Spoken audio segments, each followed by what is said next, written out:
celesti e cavità terrestri sono in un nucleo di identità rupestri, mentre mi spingo verso la macchia più scura, in mezzo alla minacciosa natura. Sento una strana sensazione, come se fossi entrato in un'altra dimensione. Una luce mi porta via via verso una strana arcana città, ma una cosa mi scuote e mi stupisce, lasciandomi completamente perplesso.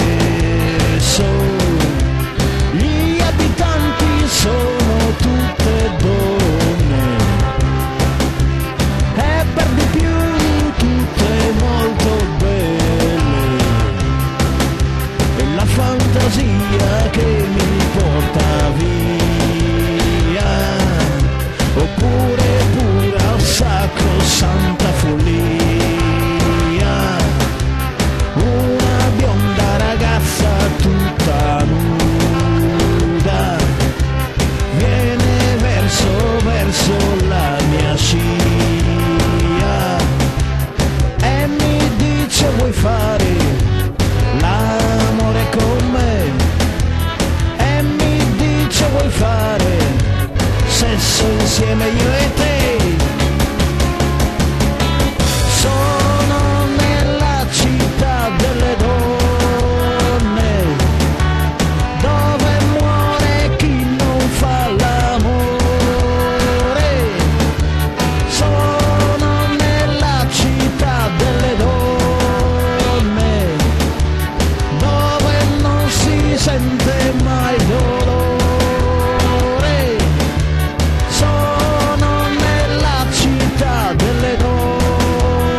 sera mentre riposavo nella mia stanza vennero a trovarmi 15 fanciulle, dissi fate di me quel che potete, dissi fatelo finché potete, voglio che mi distruggete oltre il mondo e i suoi confini, oltre il mondo e i suoi destini.